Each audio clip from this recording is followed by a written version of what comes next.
and Mr. Wilfred Bagaloo from Pricewaterhouse in the immediate area of respecting and observing the social distance. And then we have other partners online. And so we hope that we'll be able, in presenting the update, to facilitate also any questions that may be answered by any of our partners online. So the COVID-19 Tourism Recovery Task Force was formed to bring together some of Jamaica's best minds to marshal a recovery plan for our tourism industry, which has been hard hit by the pandemic. The end result will be a new tourism space where health and safety are a critical priority. Certainly, we want to bring visitors back to the island and do so safely. However, we plan for the resumption of tourism. Equally important in all of its aspects will be the safety of our tourism workers and the people of Jamaica. Tourism's economic resilience has been severely tested by COVID-19, but I've always said our ability to lean into the headwinds of uncertainty, whether economic volatility, increased competition, political instability, or pandemic, is what will determine the success or failure of our tourism industry. I remain optimistic. Tourism is a resilient sector which can bounce back from disaster a lot easier than many other economic sectors. I'm sometimes criticized for my optimism, but my hopefulness is born out of necessity. They say, he who feels it knows it. And as tourism minister, I am at the center of the COVID-19 induced economic whirlpool that is sucking the life out of the economy of Jamaica. Daily, I face the cries of the 150,000 displaced tourism workers who cannot put food on their tables, who cannot pay their rent. My heart breaks for the farmers who are losing millions of dollars because there are no hotels to take their produce. Then there are the craft workers, the tour operators, the taxi drivers, and I could go on and on and on, including my red caps and all the other players, small and large in the industry. All are wondering where their next paycheck will come from. So please excuse my optimism. I have no choice but to push against all odds. Thousands of Jamaicans are depending on it. This is an industry that is responsible for 9.5% of Jamaica's GDP and contribute over 60% of the foreign exchange earnings of the economy. And it employs 170,000 people directly, while indirectly impacting at least another 150. Tourism is indeed the lifeblood of Jamaica. And for economic recovery to happen, tourism must recover. So, what strides have we made in the recovery process to date? We are being guided by a 5-point recovery strategy. 1, robust protocols that will withstand local and international scrutiny, which are being formulated now by the Tourism Development Company in collaboration with the Ministry of Health and Wellness and PricewaterhouseCoopers. Training for all sectors to manage protocol and new behavior patterns is the second leg of this strategy. The third is to build strategies around COVID security infrastructure, and that's the PPEs such as masks and infrared machines and all other types of equipment that are emerging as the innovation drives technological responses to the need for COVID security infrastructure. We in Jamaica are driven by these key factors, and our protocols are going to reflect the need for us to not just have, but to be able to manipulate those important gadgetry that are going to form part of the infrastructure for COVID safety in Jamaica. Communications with the local and international markets. And this is a very important part of our considerations. And already we are on a number of international circuits talking about Jamaica's preparedness and our readiness. We're making contact with the trade media and making sure that they understand what we are doing here and how we are preparing to ensure that the next wave of visitors to our shores will respond and reflect the necessity for the new demographics that are emerging from the COVID-19 experience. And this new demographic, incidentally, is introduced by Jamaica.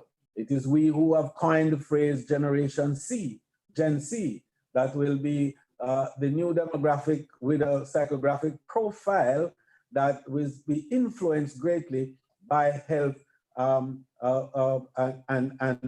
safety strategies. The visitors who come to our country in the future are going to be concerned about how healthy the Jamaican environment is, as we are going to be concerned about how healthy they are before they actually enter our shores. A staggering approach also we're looking at in terms of the reopening. So that's the fifth pillar, is that we do not see reopening as being a one-shot activity that immediately everywhere will be open, but we think that opening will be on a staggered basis as we build better even our own capacity to receive the large numbers of visitors who we are accustomed to having in Jamaica, and indeed to bring more in the long run than we had in the past. So the task force will be fine-tuning these broad areas of over the next coming weeks and days. And I want to say days, not weeks, days, over the next few days. The task force for land-based, that is stopover tourism, and the working group for this will be chaired by Wilfred Bagaloo of Pricewaterhouse, and he will have a technical subcommittee that will be holding extensive consultations with tourism stakeholders, including the Jamaica Hotel and Tourist Association, to discuss recommended timelines for reopening and protocols to be implemented within the tourism entities.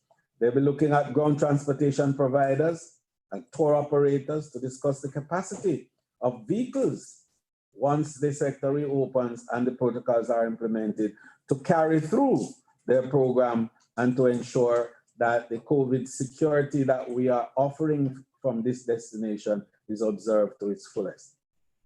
They have to deal with the airports and the airport service providers to assess the requirements of airlines and airports. Again, to look at what type of protocols are to be implemented there, what are the gadgetry and equipment that are going to be required to ensure that COVID security that we boast of ensuring for our destination.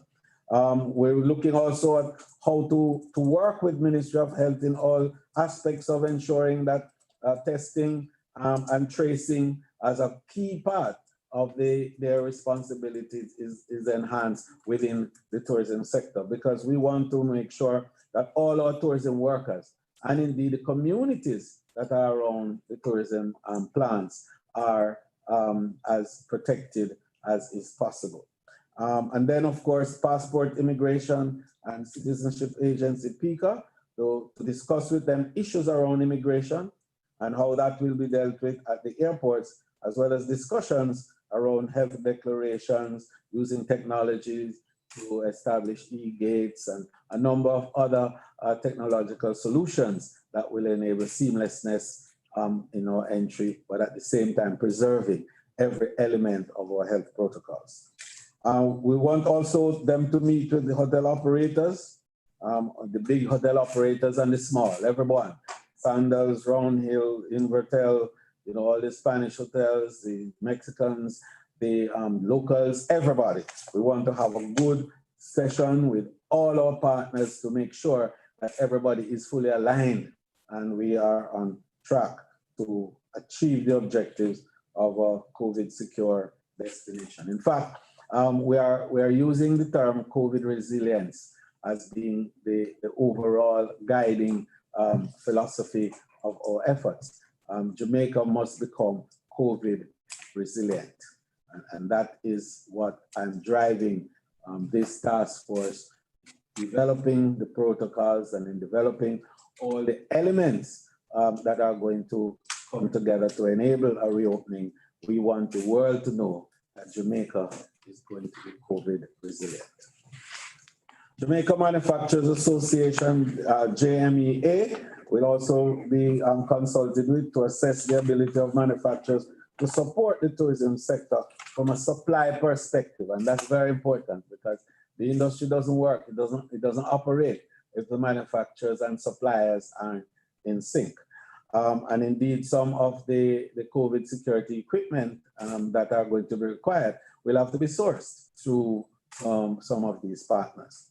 And then the small hotel operators and community tourism providers, we will have meetings and discussions with also to discuss how the protocols can be implemented in these smaller entities, or duty-free shopping association, the shopping malls, and all the elements, as I say, that are part of making tourism happen in Jamaica.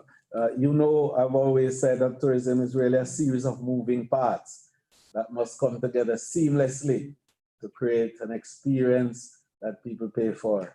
And my God, Jamaica has been good at it over the years. So we want to keep that tradition, and partnership is what makes it happen.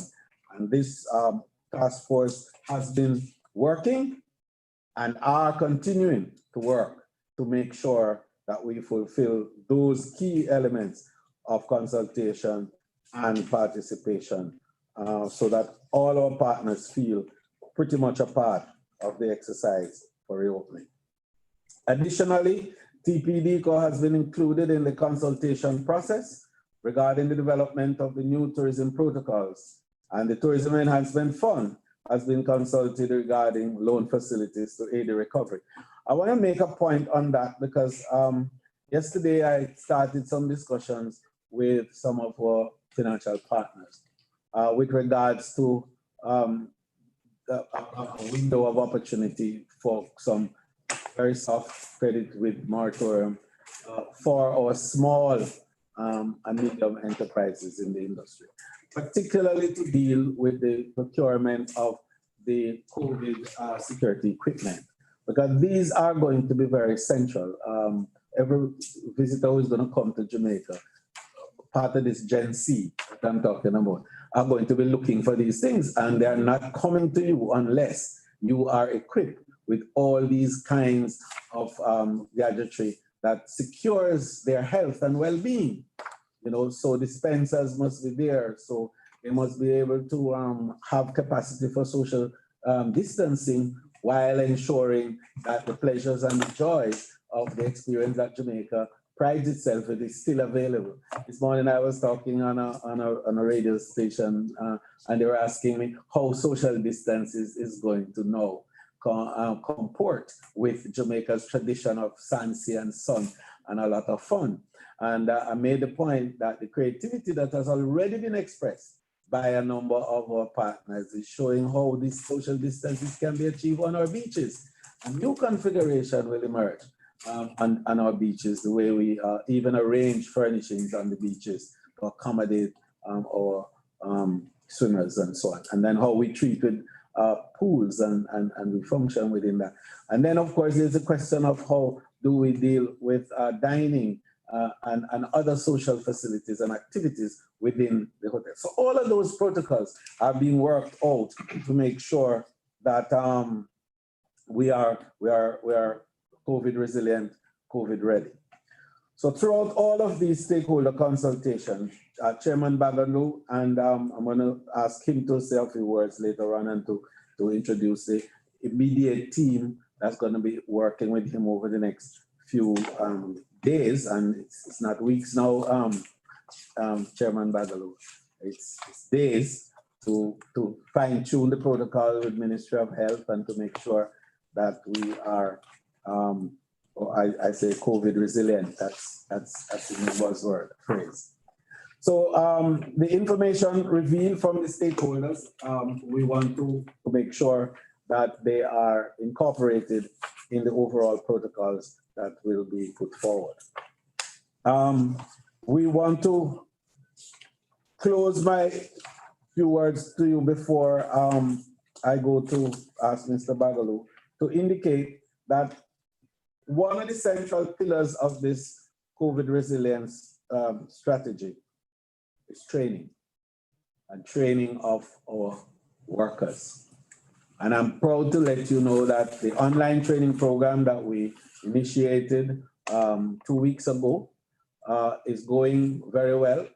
We have added another area of certification in collaboration with the University of the West Indies. We've established a certificate course in law, so tourism and law, and that's being led by Sharon Folks Abrams from the Western Division of the UAI's Faculty of Law. So we now have 2 programs in that training mix from the University of the West Indies. One is languages, if you recall, Spanish certification in Spanish, and this one is certification in law. So this will make a total of 10 online courses that we're offering to the workers to upscale their skills and to make them more agile and more adaptable so they can respond to the new demographics that we are talking about, Gen Z, and what Gen Z will be requiring. So training and certification, key pillar. And while our workers are at home, we are saying to you, don't stay idle at home, get certified.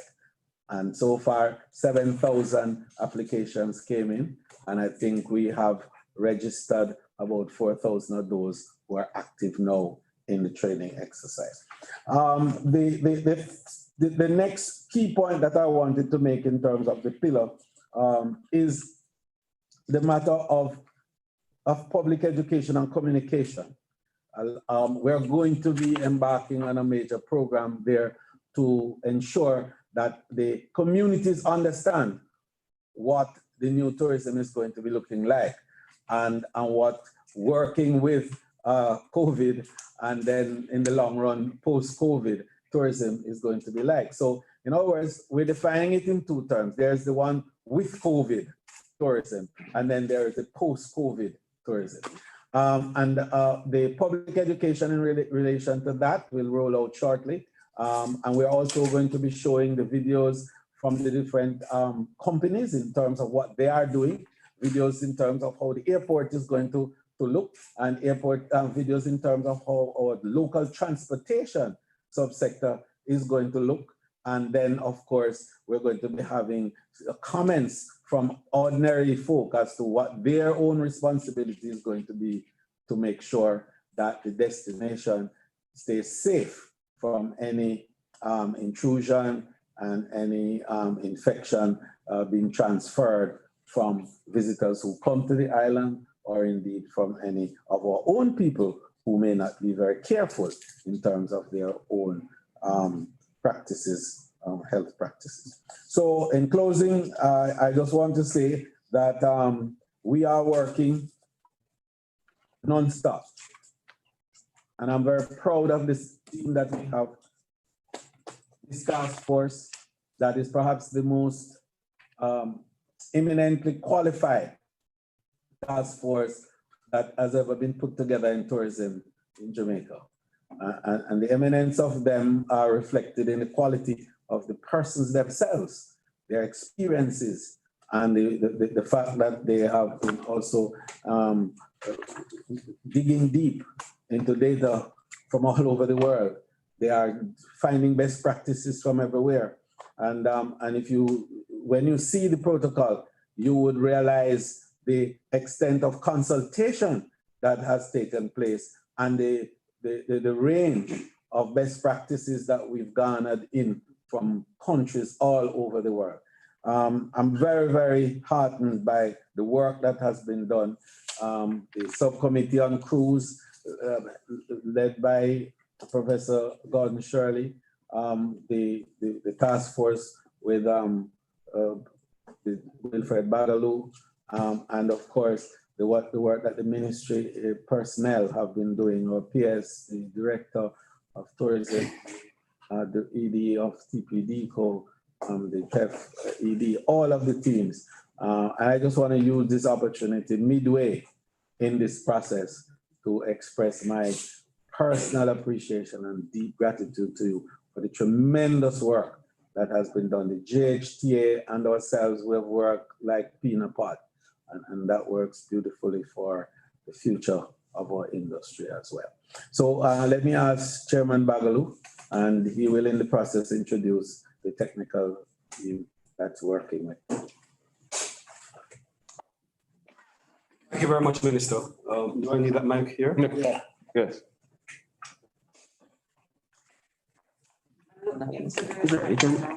It should be fine.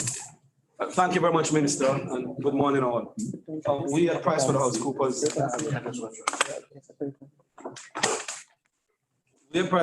are very happy to play our part in this period of crisis in offering our services, which we are doing on a pro bono basis for the development of the quick restart of the tourism industry. The committee that has been established is a big committee, but what I will focus on is a small technical committee, just chaired by myself and include Jordan Samuda from Sandals, Wayne Cummings from Sandals, Michael McMorris, who's in the financial sector, Dr. Andrew Simpson, Omar Robinson, and my colleague from PricewaterhouseCoopers, Jessica Shannon, who we're pleased are able to assist us with her vast experience in crisis management in Africa and the Caribbean. Minister, today we have commenced a series of meetings. We have submitted our first report to you last week with a series of recommendations. You have mandated us to provide our report by the end of May, and I think we will do so before the end of May, given the urgency and the crisis.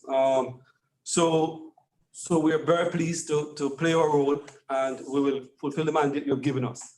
Overall, we're intending to find best practice and benchmark ourselves to at least 13 countries. Places like Hong Kong, Singapore are good examples, maybe Disney as well. They have the same services that we are providing.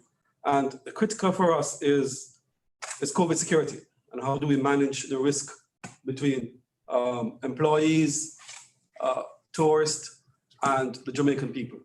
And so that is what has keeping us very occupied in the last couple of days, Minister. As you know, we were appointed on May the 1st, and we have been going non-stop since then. So thank you very much for the opportunity, Minister, and we'll do our best to ensure that we comply with your instruction in submitting a report by the end of May.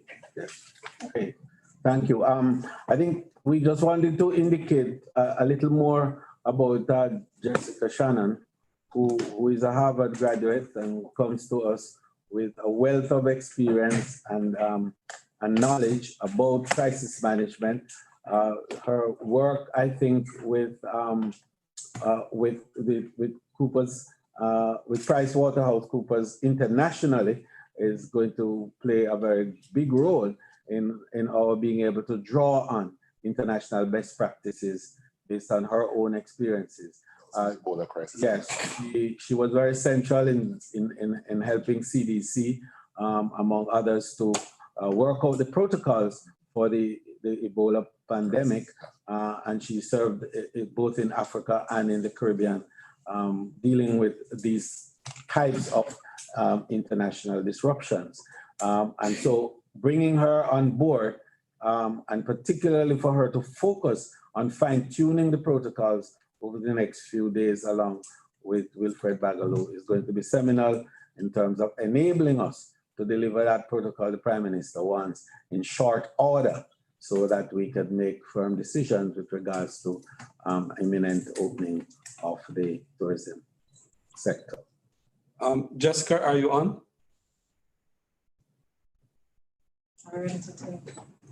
Jessica, are you on?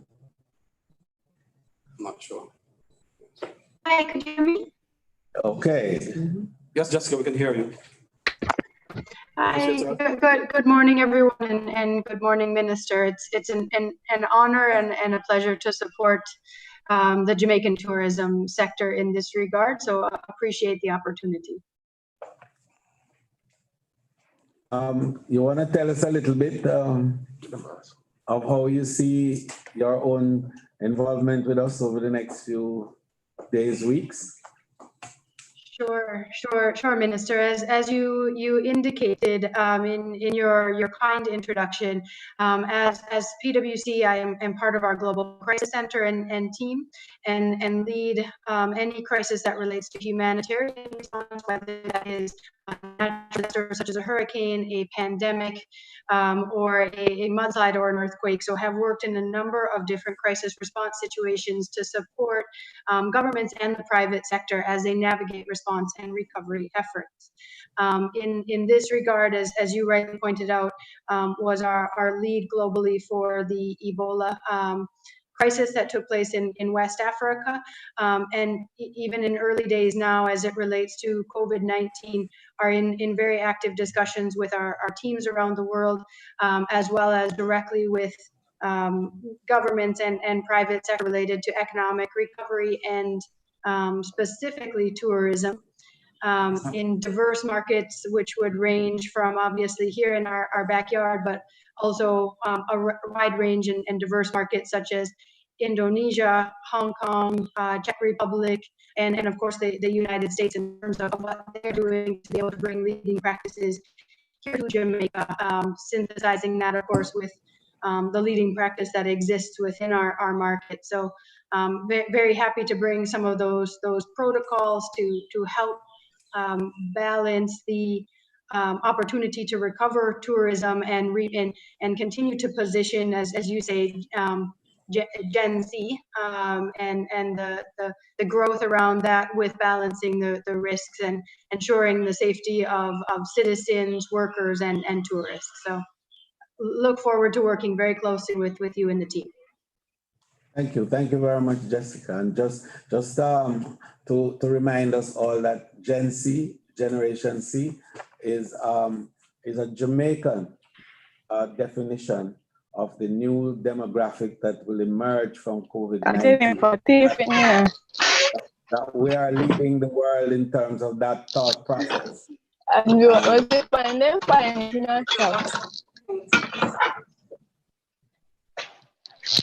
Okay.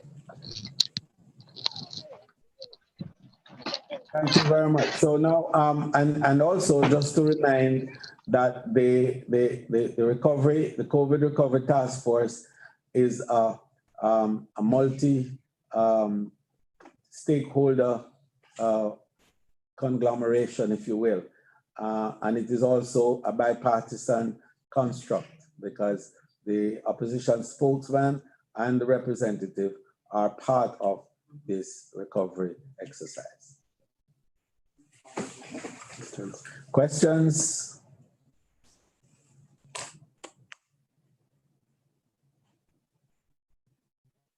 Let's start with Zoom, sir. Just ask them to unmute. So can we ask everybody to unmute? Yes. Whoever needs to speak. And whoever wishes to speak, just immediately unmute and proceed.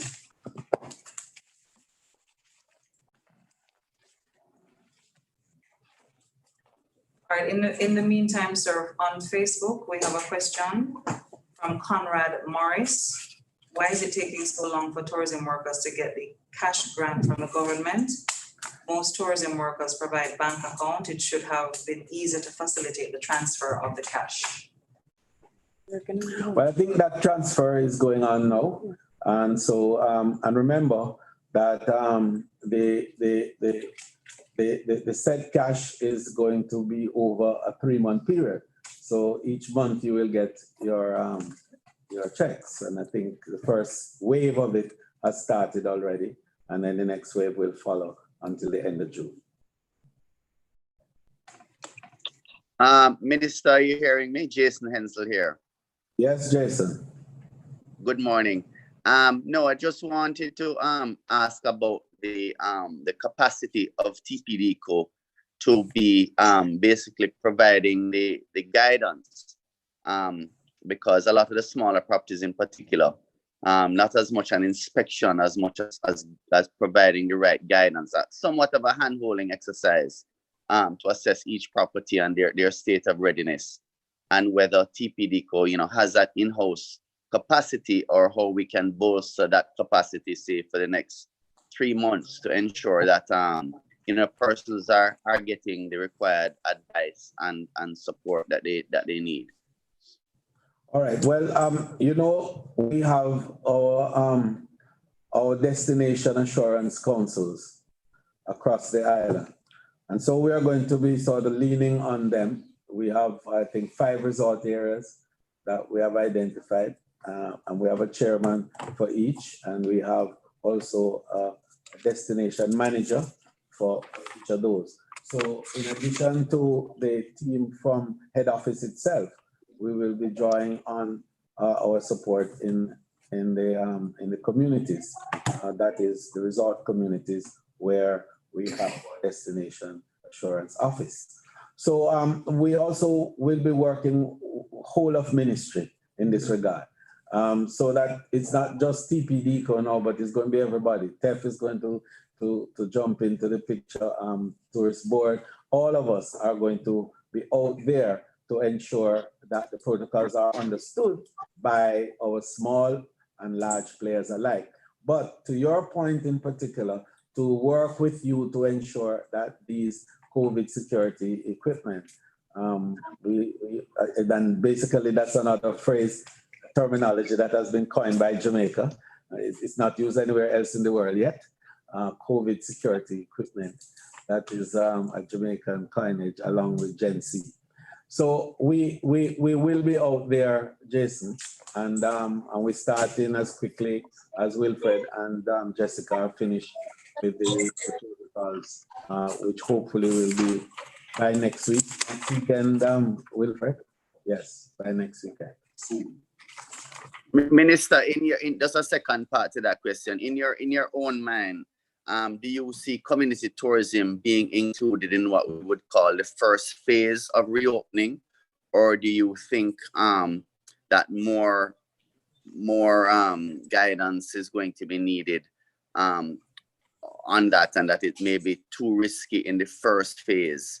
And this is not a loaded question, and I'm totally supportive of all inclusives. I hope you understand that.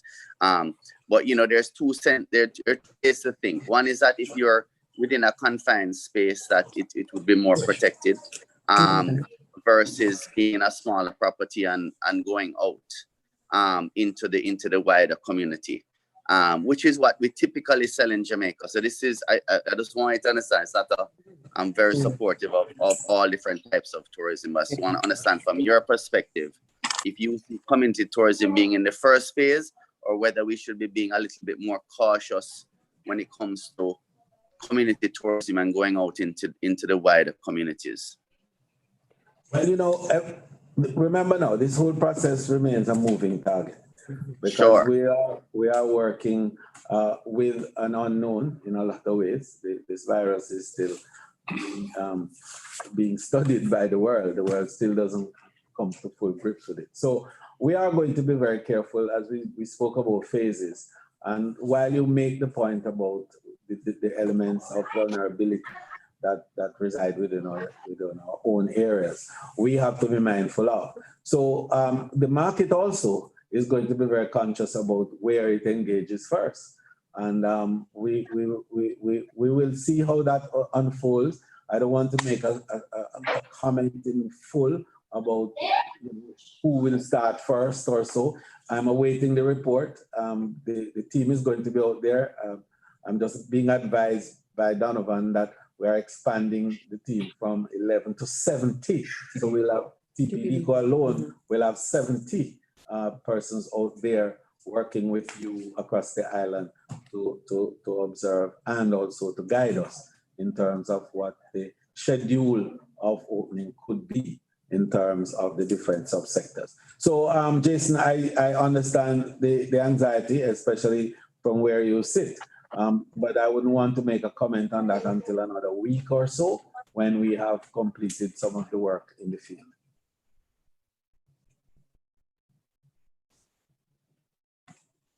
Is there anyone else? I'm gonna have some questions from Facebook.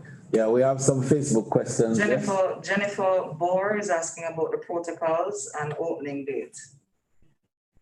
Well, the protocols, as we indicated, they are being fine-tuned, and over the next, no longer than we said, maximum 2 weeks, the protocols would have been completed and ready for implementation. I don't want to say yet because the date of opening is going to be a function of these, but more so the health and the state to which, you know, our own management of the pandemic is. Prime Minister last night, you know, indicated that we're flattening the curve. That's a good sign. The R, which is the measure that we use, the database of R0. The whole idea is to get R down to 0. We are at 1.2 at the moment, so we are on track to go below 1. When we are below 1, Prime Minister indicated last night, then we are ready to have the world. But we are at 1.2. So let us see how we bring that down to 1 and below, and then we can talk further about a full opening versus, you know, a staggered opening. Clara Powell, Nationwide, impact of social distancing in hotels, restaurants, and other convenience like tours and excursions. How will that play out in the sector? Well, that's one of the big challenges, and that's one of the large areas that the protocol is going to be speaking to. And this is where the consultations with the stakeholders are going to be key. It's going to require some level of adjustment in terms of the architecture within those areas. We're going to have to determine what's going to happen in terms of the transportation side and the density in those areas, and how we're going to deal with also the movement of people within the hotels, particularly for dining and things like that. So we indicated that these are going to be part of the discussion. But I must tell you that already the hotels are coming up with protocols that are probably more vigorous and more bullish than even we are thinking. I've seen some videos, I must tell you, from some hotels that really excite us in terms of the extent to which they are going to go to ensure that the safety and health security of the hotels is on top of their mind. It's amazing what is coming out.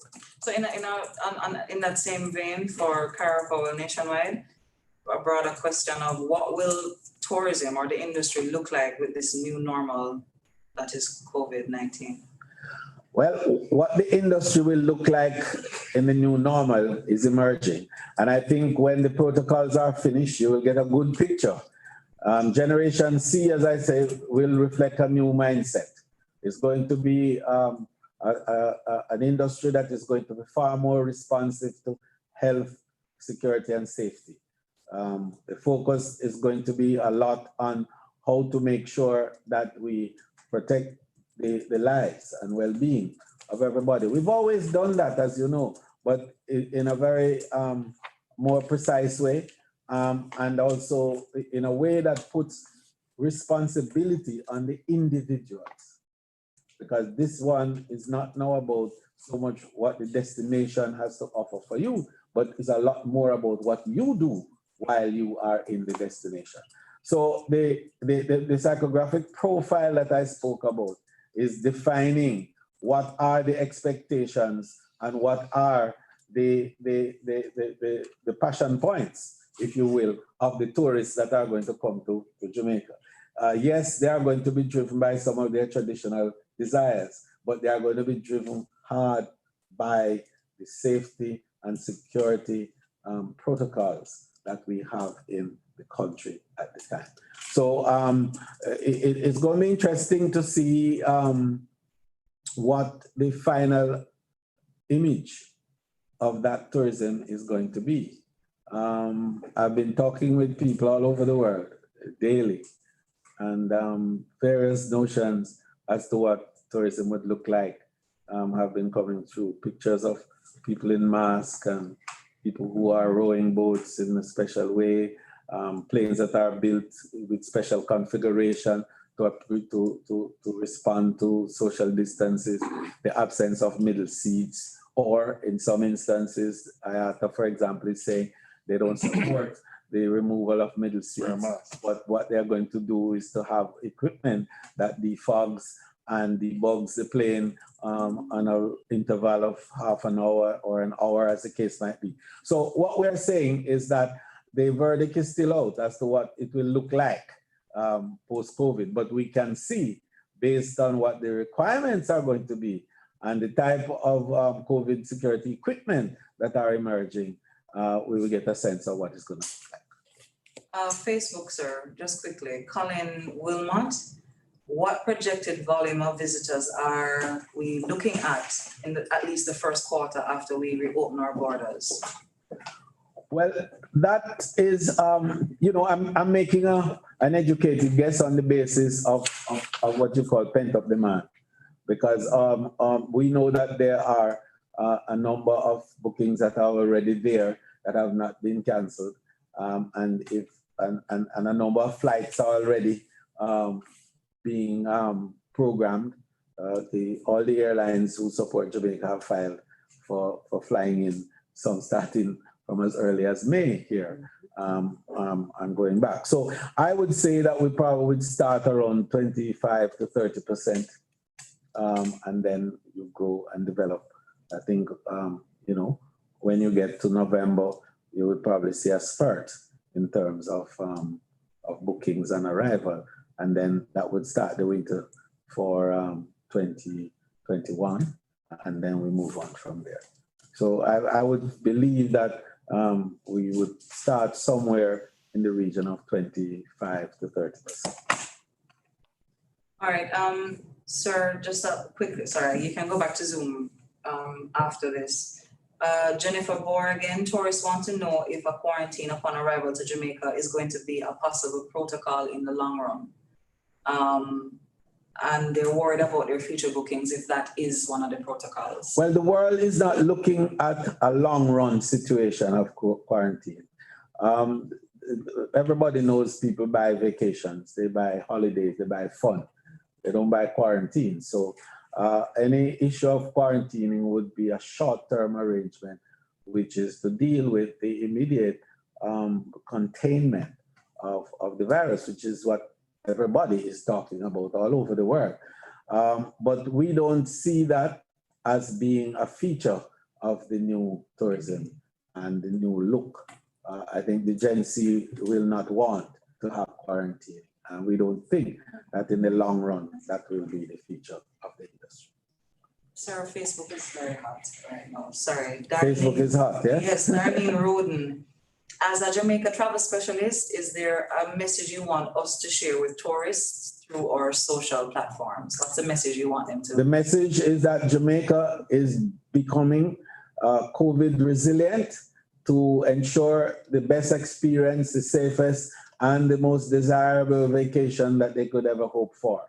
So we're taking our time to make sure it's right. We are moving smartly. Although we are moving fast, we're still moving smart, because we want to make sure that, yes, we want to be first out of the block, but we also want to be among the safest out of the block and the most resilient out of the block. Sir, do you want to just ask if anyone on Zoom would like to, before I wrap up with Facebook questions? So before we wrap up with the Facebook question, anyone on Zoom that would like to make a comment or ask a question, this is your moment.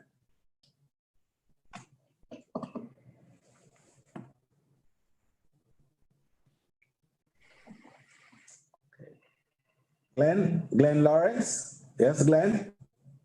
You can hear me? Yes, Glenn. Hi, Minister. It's an issue I brought up with some of the subgroups on the GHT, but I think it's important to bring it up maybe in this forum. The Employment Act, the Redundancy and Terminations Act, only gives you 120 days to lay off staff. It is likely that the hotels, as you mentioned, and I probably agree with you, that most of us will be in the 20s, 30s, maybe 40s when we open, and it'll meander for some time before we can speak about getting full occupancies. The staff who have been laid off, that are, most of them are, getting the care packages, still are still employed to the hotels. And essentially the layoff period that you're allowed to lay off before the redundancy provisions kick in is only 120 days. Now, if we're not, if we open up and there is minimal occupancy, then there's minimal staffing. And it is likely that it's going to push 120 days right to the limit. And I've made representation to Omar and the grouping and the GHT that it will probably need a suspension of that provision in the law because of the unique circumstances that the COVID issue has brought. And I think it's a key issue because you can appreciate all the hotels are under stress right now.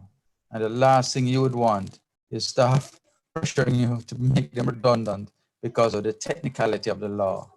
And that's something that is it's a very important issue that can't be left to meander. Yes, Glenn, I totally agree. And we have been in consultation and discussions. And I'm sure a formula will be arrived at that will be beneficial, mutually beneficial. Minister, Robin? Minister, this is Robin. I have one question. You spoke about staggered openings. Is it to say that, I just like some clarification, is that some properties will be allowed to open while others won't, or is it a staggered occupancy level per property? No, I think it is a matter of how the process will flow. I don't think it is going to be property defined. It's more how the process will flow, so that there are certain areas of activity that would come on a little later down the road, whilst the areas that we can manage and control. Remember, we are managing a crisis during this whole process, and so it's crisis management that is going to guide a lot of this. So the state of readiness also of the different subsectors will determine when they come on board. Thank you. All right, Minister. Chris Yes, Jarrett here. Just wondered what concessions are being considered for the importation of some of these protective equipment that the hotels will need to be providing. All right, now I can't give you the details on that, but I know that that is a consideration from the National Task Force in terms of looking at how to help to ensure that the COVID security equipment are made available, accessible, and also affordable. Thank you, Minister.